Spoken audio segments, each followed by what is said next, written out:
In the Buddhist tradition, it's said that one of the prayers one might make is, may I be born in circumstances where I can hear the teachings of the Dharma that will bring me to awaken the heart of boundless compassion and discover inner freedom.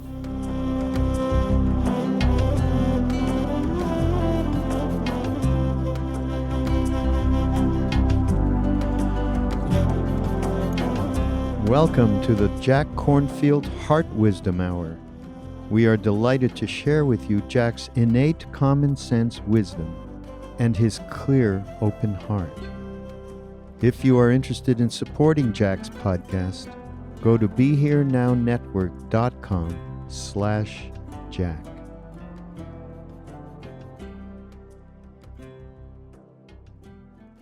And in this kind of remarkable role as spiritual teachers or midwives to the Dharma in some fashion. And first of all, what a blessing it is. In fact, in the Buddhist tradition, it's said that one of the prayers one might make is, may I be born in circumstances where I can hear the teachings of the Dharma that will bring me to awaken the heart of boundless compassion and discover inner freedom. And somehow, even if we weren't exactly born there, we found our way.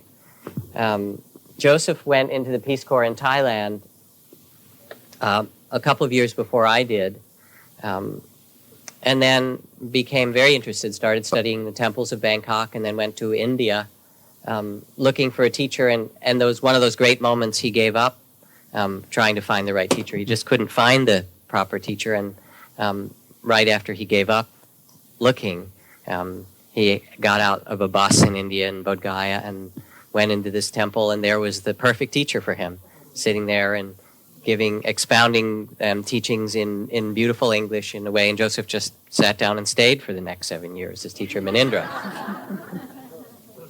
And I met Joseph in 1973 when he came and stayed in my apartment in Boston area for a Dharma festival in Bean that Ram Dass was holding at Boston University.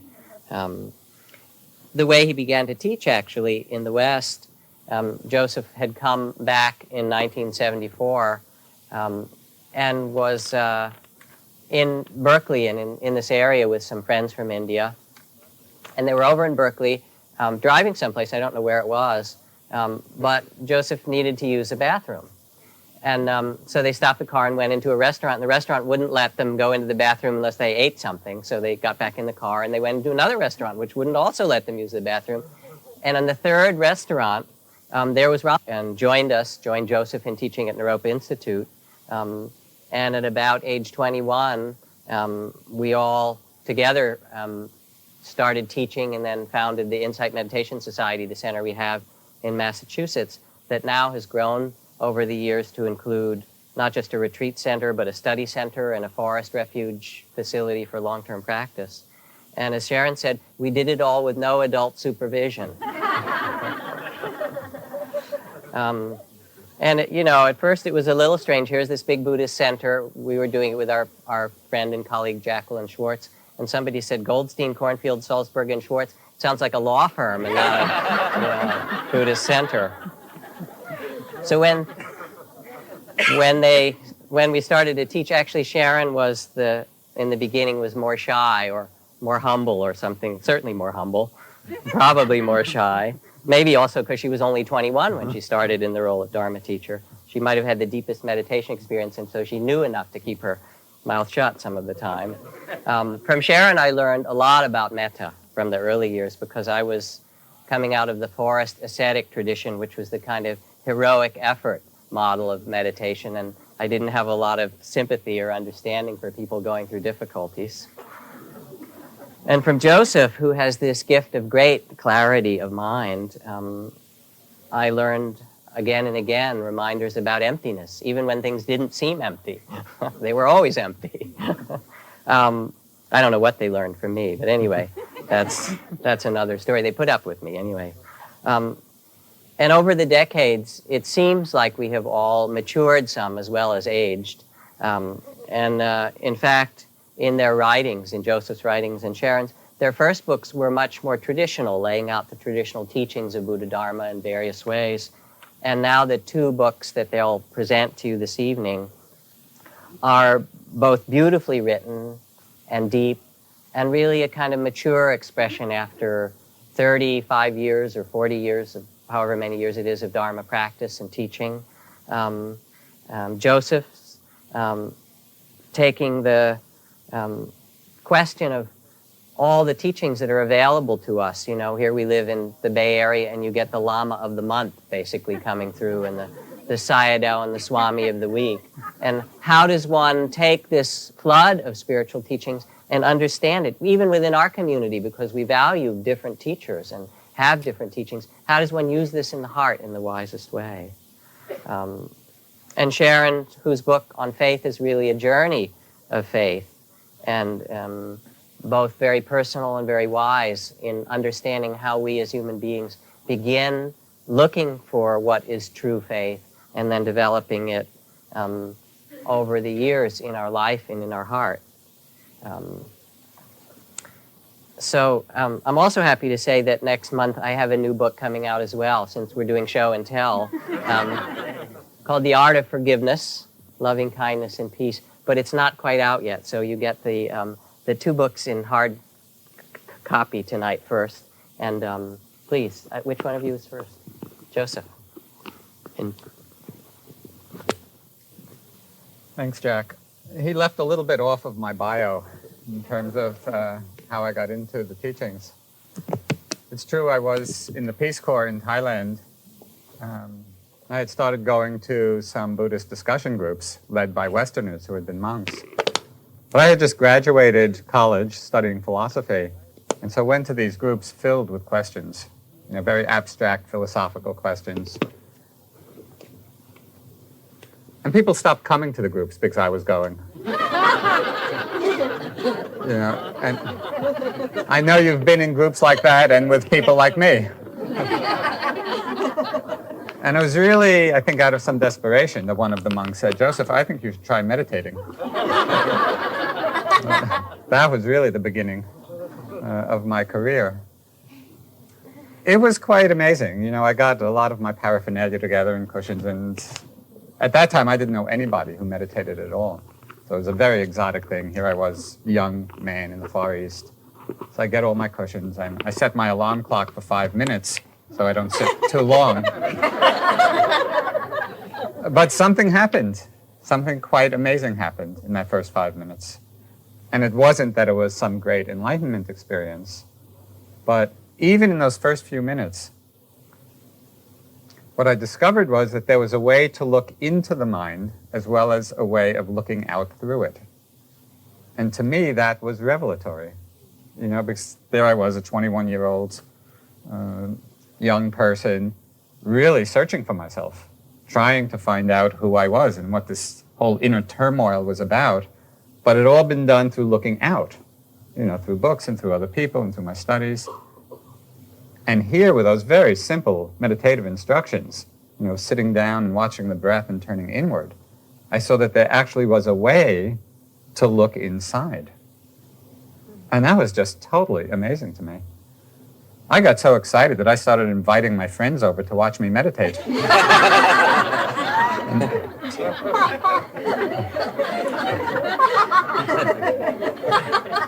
I'm still doing it. So thank you for coming.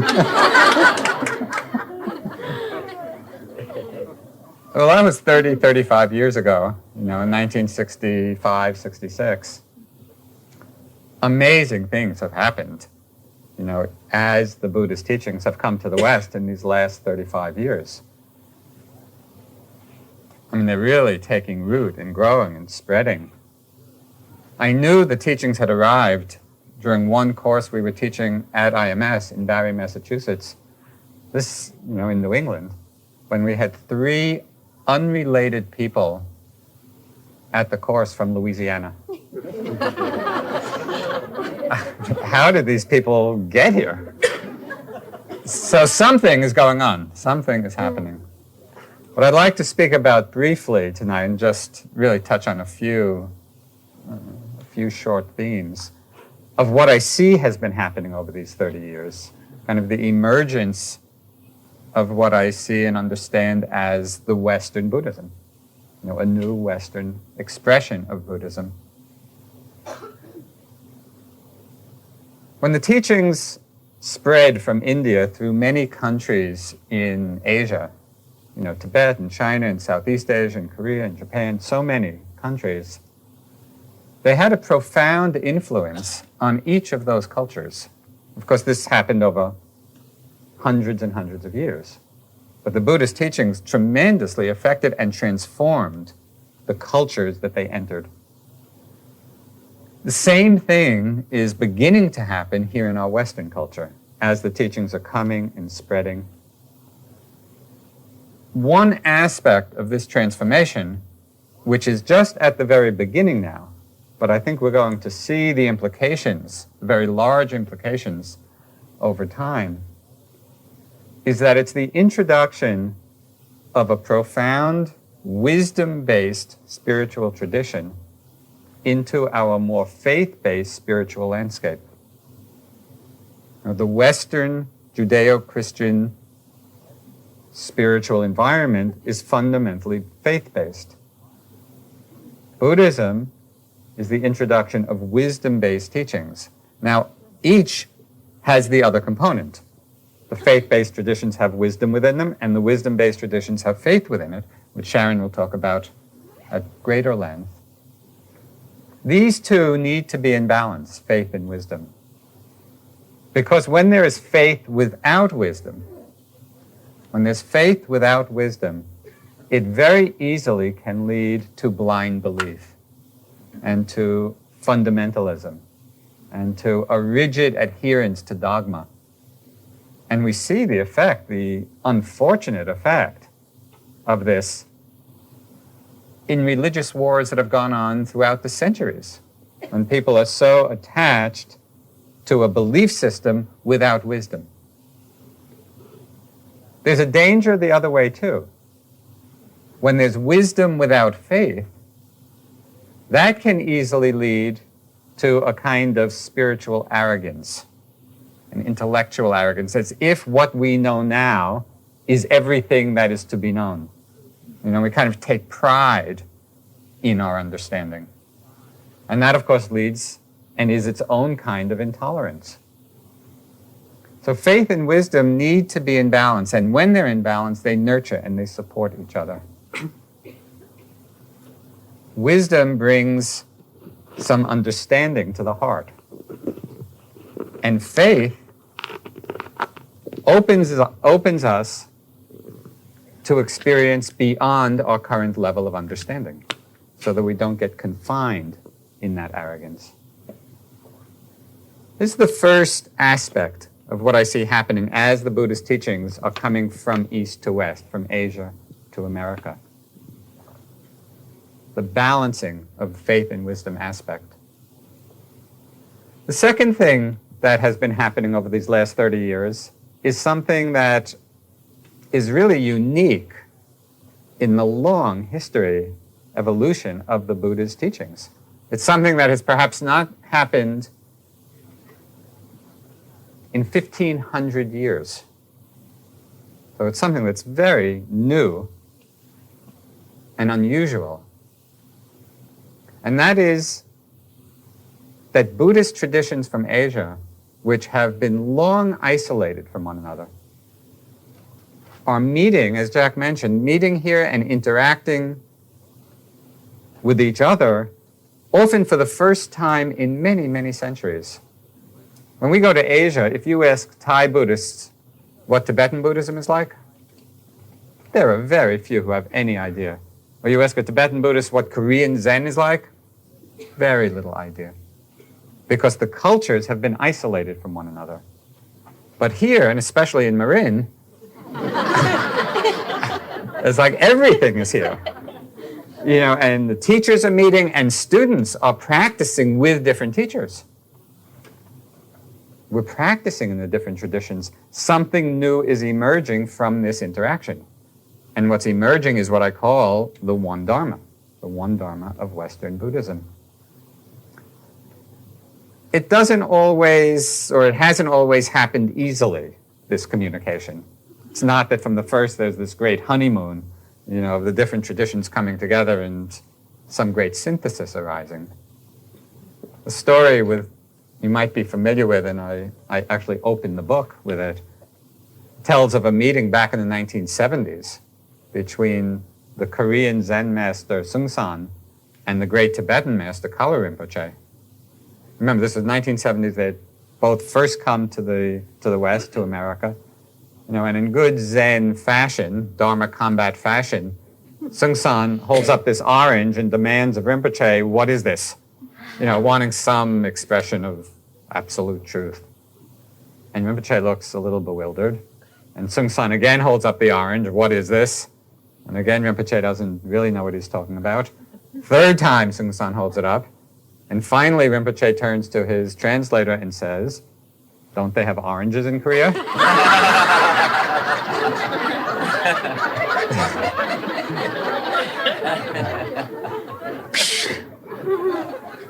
So for many years, there was not this great open communication.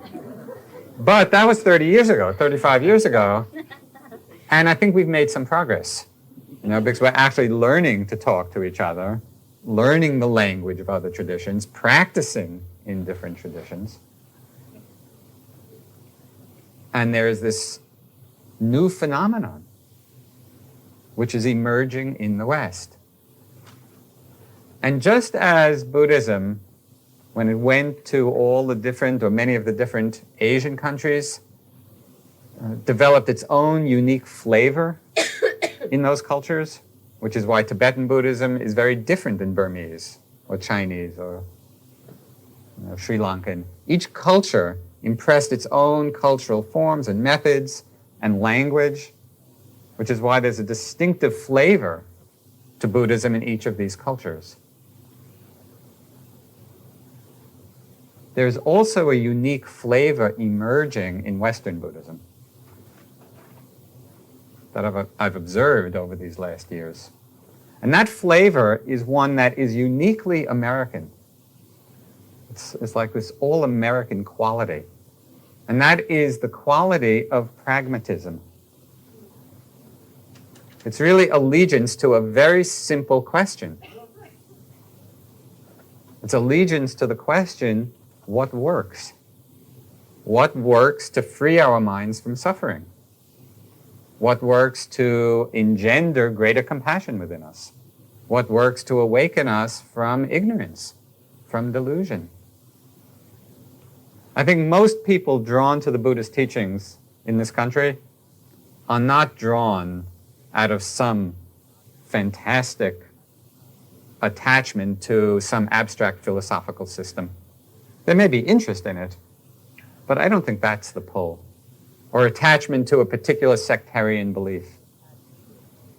I think we're drawn to the teachings because we see in a very pragmatic way these teachings help us.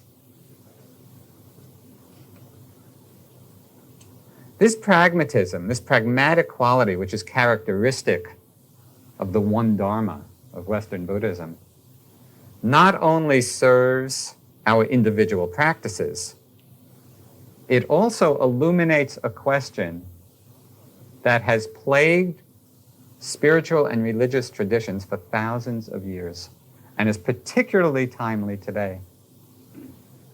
This pragmatic quality that we bring to the array of teachings before us illuminates the question of how we can hold diverse, even opposing views in a larger context of unity rather than in conflict. This is the great question that's facing us not only individually, but as a culture, as a global society.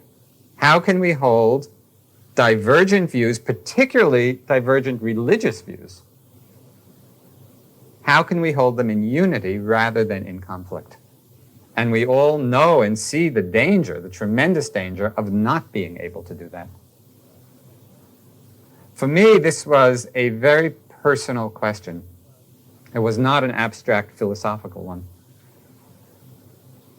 For many years, as Jack indicated, I was immersed in the teachings of the Burmese style of Buddhism.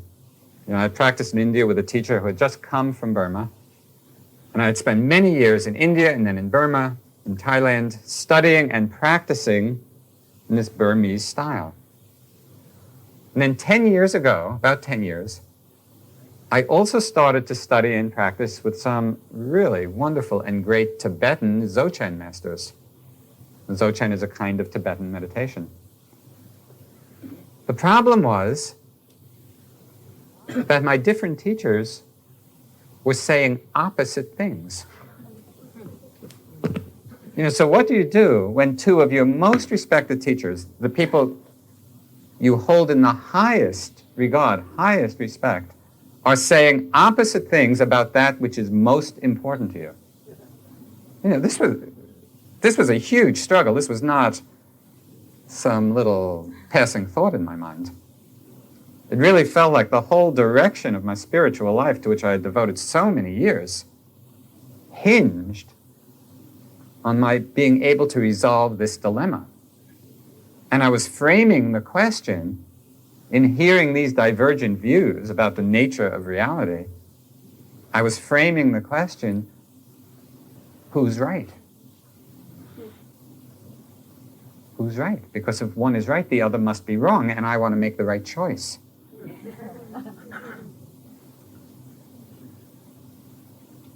Well, after tormenting myself, really struggling for some months with this question, I realized that I was asking the wrong question. That I would never figure this out through my thinking mind, which I had been trying to do. I was just trying to think it out. I realized that the question needed to be reframed. It wasn't a matter of who's right. I reframed it with the question, is there one Dharma of liberation that embraces both? Because as long as I was thinking who's right, that put them in conflict. As soon as I could drop the question down to another level, is there one Dharma of liberation that embraces both views? Then that began to open a possibility for a new way of understanding. And the understanding that emerged from that broader view was something both very simple and in one sense obvious, and really became the impetus for reflecting on and practicing and finally writing this book, One Dharma. It's really the response to that question. I began to see very clearly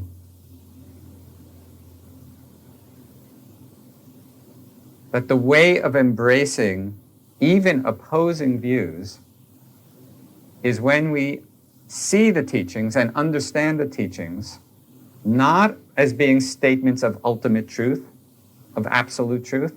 Because if we take them in that way, yeah, the Burmese say this, the Tibetans say this, they're saying opposite things, conflict, one must be wrong. Instead of seeing or understanding the teachings as being statements of absolute truth, I began to see all of the teachings from all of the traditions as being skillful means.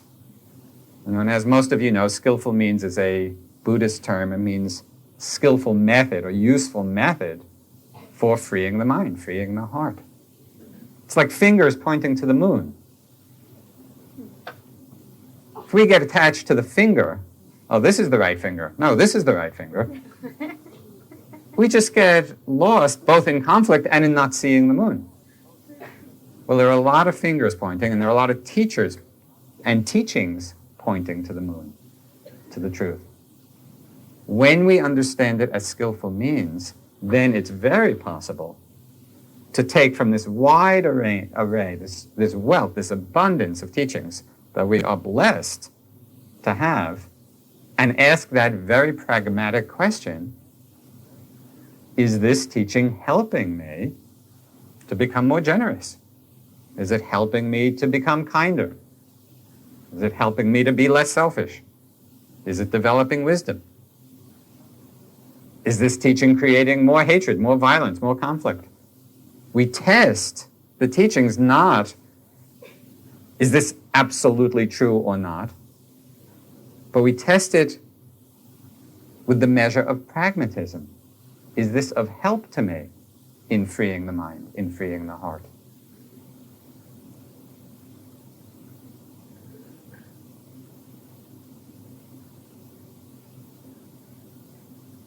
I think it's important to emphasize that I'm not suggesting that, with this great abundance of teachings, we just go running from one teacher to another and one method to another and do a little of this and a little of that, because that really is not that helpful. It can lead to a lot of confusion. But if we do practice in one way, one method, one tradition for some period of time and come to a real depth of understanding, where the mind is not confused, where we're not in doubt, where we really have integrated it to some extent in our lives, at that point, opening up to the wealth of teachings is this tremendous gift to us. And it can enhance our understanding. It adorns our understanding and our wisdom. So doing this at the right time is essential. The first aspect of this one Dharma, Western Buddhism, the introduction of wisdom-based teachings into our faith-based culture. The second is understanding teachings as being skillful means rather than statements of absolute truth. And the third aspect, which I'll just mention, which is really the great gift of the teachings of the Buddha to us, is this amazingly simple and systematic methodology for understanding our minds. It's a way to look in. And the importance of this cannot be overstated. If we want to understand what's happening in the world today, with all of the difficulties and suffering, we need to understand ourselves. Because the same forces for good and for harm that are playing themselves out in the world are playing themselves out right within our own minds. In this regard, meditation is not a hobby. It's essential. It's essential that we come to that place of understanding. It's essential for our own well-being, and so that we can really be of service to others. Well, thank you.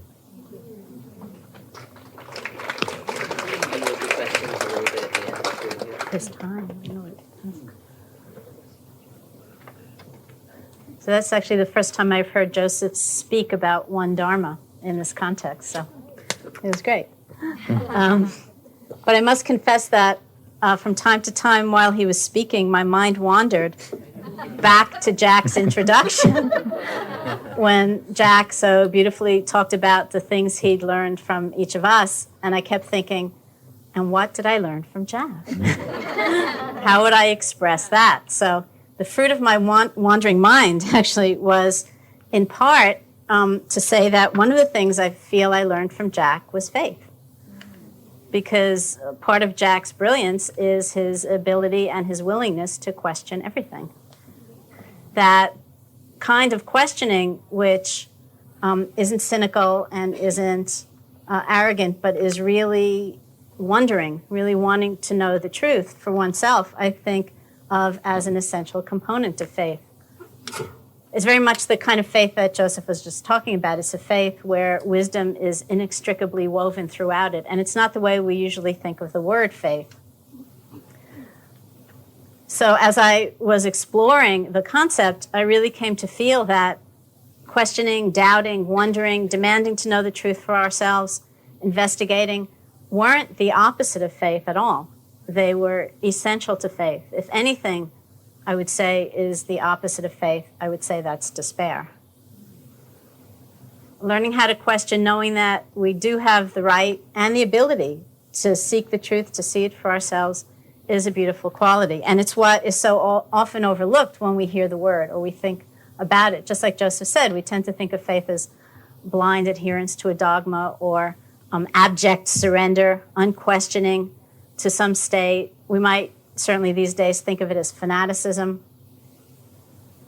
In fact, the first time I ever taught a workshop on faith, I was in LA, and it was a beautiful canyon setting. I spoke about faith all morning from my own experience of it, my own perspective on it, and I kept asking for questions. Each time that was met by dead silence, which is never a good sign. So we broke for lunch, and I tried again in the afternoon to engage people, and just then, somebody sitting right in the front row, right in front of the tape recorder, came bursting out with, "I came to Buddhism to get away from all this shit." And I went, "Whoa, this is not going to be easy." Just last summer, I was part of a conference on Buddhism in America, sponsored by Tricycle Magazine, held poignantly enough at the Marriott Hotel, which was part of the World Trade Center complex. And I was doing a keynote address. I was sharing it with Stephen Batchelor, who many of you might know, who wrote a book called Buddhism Without Beliefs. Being able to doubt and question is also Stephen's big thing. And we were doing this keynote on faith and doubt. So I said, "Hey, Stephen, how about if I do doubt and you do faith, just so we're not typecast anymore?" And he said, "That makes me rather uneasy." So I did faith and he did doubt. But somewhere in there, he said to me, "Why are you calling it faith? Why not just use the word trust? It's so much easier, it's palatable, people won't get all riled up, it won't hit that place of that reaction of all of those misinterpretations and misunderstandings." He said, "Just call it trust." And I said, there's something in me that doesn't want to do that, because I want to help us reclaim the word. I want it to be a word that isn't necessarily aligned with all of those other elements of not thinking and being separate, feeling special, being frightened. I want it to help us reclaim and redeem the word. When I think of faith, I think of it as many things. In Pali, the language of the Buddhist text, the original language of the Buddhist text, the word is saddha, and it means to place one's heart. So faith, I think of as the ability to offer one's heart. And in this sense, faith isn't a commodity, it isn't a thing we have or don't have that we might be judging or be judged about, whether we have enough or the right kind or whether we'll be condemned. But rather, faith is a verb. It's an activity of the heart. It means being able to step forward into the unknown and admit that it's the unknown, not try to weave a web of control over our circumstance, to pretend that we really have it all, happening the way we want it to. It means stepping into the unknown. It means stepping into the center of our lives, into a sense of possibility, rather than feeling that we're on the sidelines, we're left out, we're excluded. It means coming right into the heart of whatever possibility we aspire to and recognize that it's for us too. I tell this story in the book about this time I was having a dialogue with a psychiatrist in New York City, and we were talking about what might be the single most healing element in the psychotherapeutic relationship. And we were talking about methodology and systems of thought and all these kinds of things. And at one point he looked at me and he said, "If you put any good psychotherapist up against the wall, they'll be forced to admit that the really healing element in that relationship is love." And certainly I agreed with that. But those experiences where you find these words come blurting out of your mouth? Well, I found come blurting out of my mouth. For all we know, the single most healing element in the psychotherapeutic relationship is the fact that someone shows up for their appointment. And that's what I mean by faith. What gets us out of bed, what gets us to that appointment, what has us knowing our lives can be different, that today doesn't have to look like yesterday, that we can be something greater than the circumstances we face, that we are part of a larger whole of interconnectedness, so that the actions we do, which might seem on the surface meaningless, are actually rippling out into a vast field of connection and interconnection we may never see the result of. All of that is the activity of faith. I wanted to read a little bit from the book for two reasons. One is that we just had dinner with Ram Dass, actually, who couldn't come tonight. But it was great to see him. As I'm sure you know, he some years ago suffered a very severe stroke, and just now leaving dinner, which was up the hill, and coming here, at the end of dinner, he wanted to go down the stairs walking, so his wheelchair had to be disassembled, and then he had to be helped down the stairs, and then we got to the bottom, and then his wheelchair had to be reassembled, and he had to get into the wheelchair and then wheel over to the car, and then he had to get up out of the wheelchair and hoist himself into the car. And just at that moment, he was hoisting himself into the car, and I was standing right in front of him. And he looked up at me, completely radiant, and smiled and said, "None of this makes any difference, you know that." And I thought, oh, wow. Here's someone who's gone beyond the circumstances of his life and found something more essential. So that's the first reason I wanted to read, because this chapter actually is primarily about Ram Dass and his stroke and faith. And the other reason is that this is the first time I've ever read from this book in public, because the book actually isn't even out yet. The book is coming out August 5th, and Marianne managed to arrange for an advance shipment. So is kind of a great moment for me. During the hours immediately following news of Ram Dass's stroke, a few of our mutual friends gathered at my house. Not knowing if Ram Dass would live or die, not knowing to what extent he might ever recover speech and mobility, we were all trying to comfort one another. We meditated, we reminisced, we waited for news, and we speculated. Fear spiked through my body. I was in shock and was scared of the pictures that kept entering my mind. Obsessing over what might happen, I replayed each scenario a dozen times. Maybe he'll be able to speak again but not walk. Maybe he'll be able to write but not speak. Maybe he'll make a complete recovery. Clearly this was all conjecture, a way of trying to gain some control over the situation, as if by repeating something enough times I could make it happen. I wanted Ram Dass to recover from the stroke looking and acting just the way he had looked and acted before. I wanted him walking, funny, brilliant. Fear kept me from letting in the reality. Ram Dass was immobile, unable to communicate, facing an uncertain outcome. Through the course of that night, I sat side by side with fear. As I acknowledged it, befriending myself despite the fear, my heart began to open. I met the unknown without a strategic plan for control. With fear no longer dominating my mind, my love for Ram Dass could freely arise. Loving him didn't depend on a fixated hope for his recovery. The power of love wouldn't shatter in the face of change or disintegrate in the wash of my own terror. Faith enables us, despite our fear, to get as close as possible to the truth of the present moment, so that we can offer our hearts fully to it with integrity. We might, and often must, hope and plan and arrange and try, but faith enables us to be fully engaged while also realizing that we're not in control, and that no strategy can ever put us in control of the unfolding of events. Faith gives us a willingness to engage life, which means the unknown, and not to shrink back from it. That long night, I realized that for me, to meet Ram Dass's stroke with faith instead of fear would mean experiencing him fully as he was and as he continued to change. It would mean that if I realized there was little I could do to help him, I wouldn't abandon my friend so as to avoid getting hurt if things didn't go well. With faith, I could stay connected to him and not let dismay at my own powerlessness get in the way of my love for him. To act with faith would mean learning to care about Ram Dass in a way not based on language skills, mobility, or even on his staying alive. The closeness, the understanding, the devotion of love wouldn't diminish in letting go. About a year after his stroke, Ram Dass and I were sitting together on his front porch. He'd regained a considerable facility in speaking by then, but it was often difficult for him to freely express himself.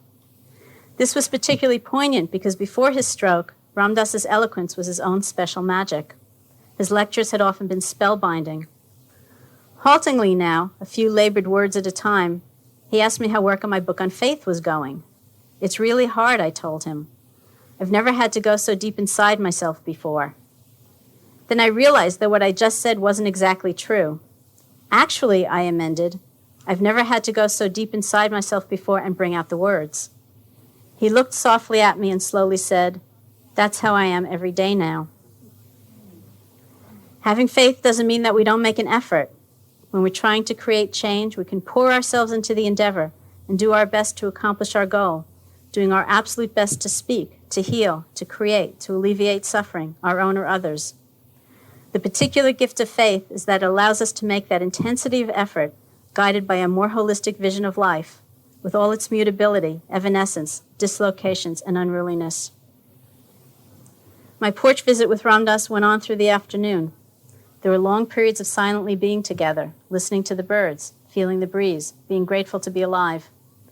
Periodically, one or the other of us tried to pull up some words from a deep place inside.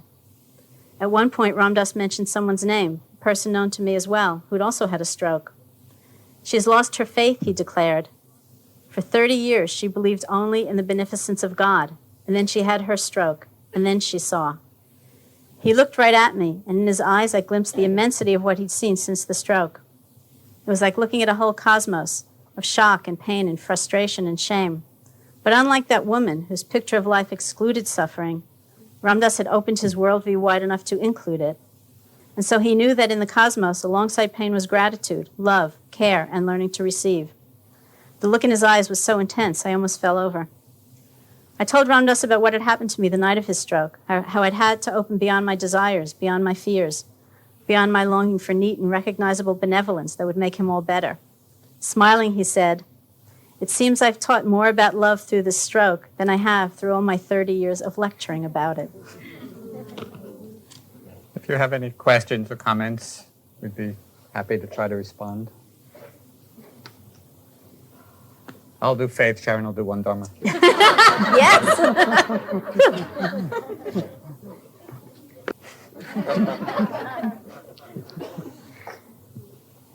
The question was about Jews and Buddhism. Jews for Buddha. And Jews, yeah. The relationship we might feel between Buddhism and our roots. I don't personally think of it so much in those terms. I think I first was introduced to the teachings of the Buddha when I was a student in college, and I was taking an Asian philosophy course. And I felt at that time that the things I was hearing as the Buddha's teaching were very clear and precise articulations of things I felt to be true. It was almost like I'd half known them, or I hadn't quite trusted them or something, but they were within me. And suddenly they were being expressed in an external form. That's really how I perceive my relationship to the teachings of the Buddha, rather than necessarily thinking of myself a Buddhist, or calling myself a Buddhist. And, I just have my particular path, you might say. And it didn't happen to be that the spiritual practices I undertook were in Judaism. They happened to be in Buddhism. One of the things that was very profound for me in hearing the teachings of the Buddha, there were several things. One in particular was that nobody seemed left out of his vision of possibility. The process of awakening was something that was available to everybody. The potential for being free was something that was real for everybody. And that ignited me. And so from college, I went off to India to learn how to practice. Just because you were talking about Ram Dass, I want to add one other sentence. When he was asked this question about Jews and Buddhism in his own history, he said, "Well, I'm only Jewish on my parents' side." And there is actually another lineage that we all carry that is bigger than our personal or ancestral history. Some part of us that is connected to something that is really vast beyond religion or tradition or tribe. And that's, I think, what he meant in that. And that's really the offering when we turn inward and really look for wisdom in ourselves. The question was, given the immense amount of suffering and hatred that exists in the world today, and do I see any possibility for the spread of a one Dharma, of peace, of tolerance, of generosity, of kindness? Does it seem like that will actually have any impact in the world? Is that the gist? I think the Dalai Lama, who often expresses things, so beautifully and so well, emphasizes the need for us each to start with ourselves, and that it's from ourselves that we influence the people near us, and the people near us influence the people in their circle. And it's not that helpful, I think, to hold some unrealizable ideal, or an ideal that seems unrealizable, and then because of that not to do our own work. And it's very difficult to know how history will turn. And so my sense is that we need to do the work we can do, right? And then surrender to the process, and we're contributing our piece to it. As you know, the first noble truth of the Buddhist teaching is the truth of suffering. I don't think suffering is going to come to an end except in our own individual paths as we do the work, and then as we do the work, we can help others do the work. And so it's a one-by-one endeavor. I think it would be also a mistake to undervalue the impact of that. I mean, you just see the influence of one person like the Dalai Lama in the world, or Nelson Mandela, or Martin Luther King, or Gandhi. How one person so imbued with these principles can actually affect a whole society, a whole culture. Well, can we do that within ourselves? You probably know this, but there's one Gandhi story which just inspires me tremendously. It was the time of the partition between Pakistan and India after Indian independence from Britain. And there was this massive bloodshed of the Hindus and Muslims in that partition. Huge, huge violence and killing and bloodshed. And the government sent a whole army into the Punjab to try to quell the riots. And Gandhi by himself went to Calcutta, to West Bengal. And he undertook a fast. And he said he was going to fast until death unless people put down their arms, put down their weapons. And what 10,000 soldiers couldn't do in the Punjab, Gandhi accomplished in West Bengal, just through the force of his own purity and his own commitment and the situation, of those times. And so I never underestimate the power of a purified mind, a purified heart. It's up to us. It's not waiting for the next person to do it. It's like we each have to do it. And then who knows what the impact will be.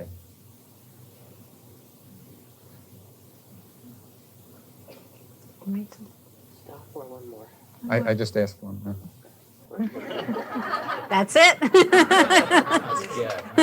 You got it.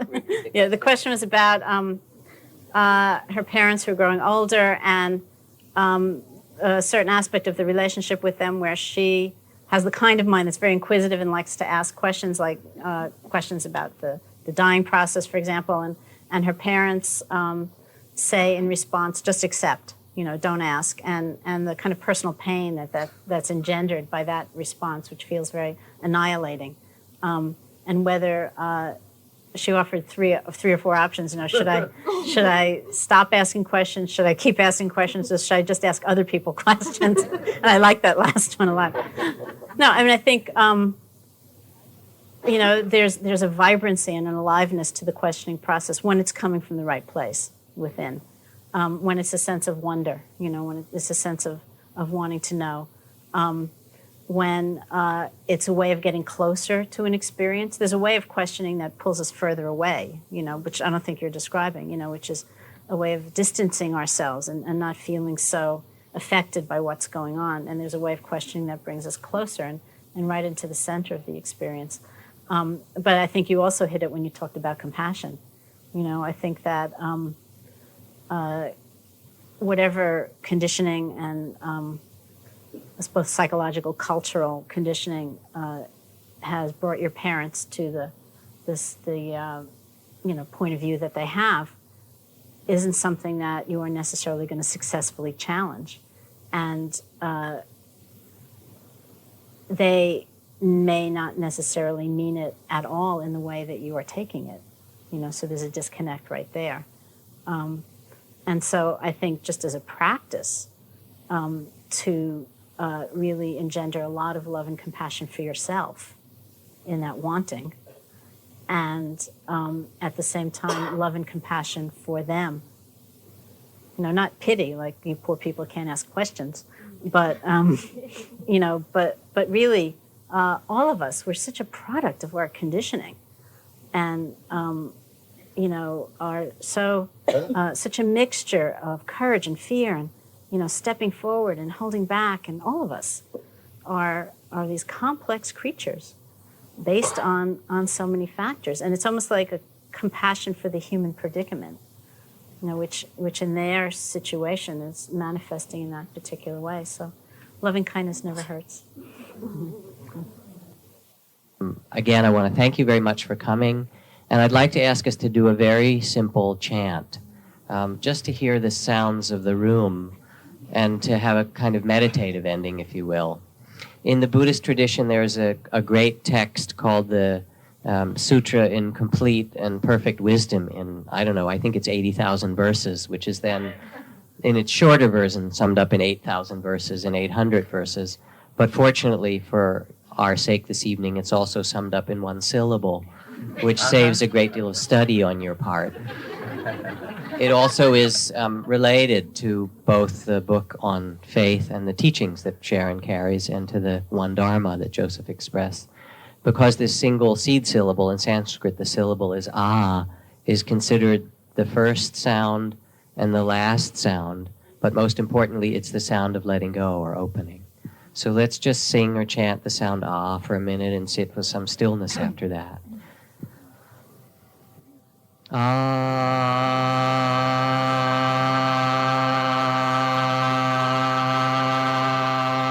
Add harmony.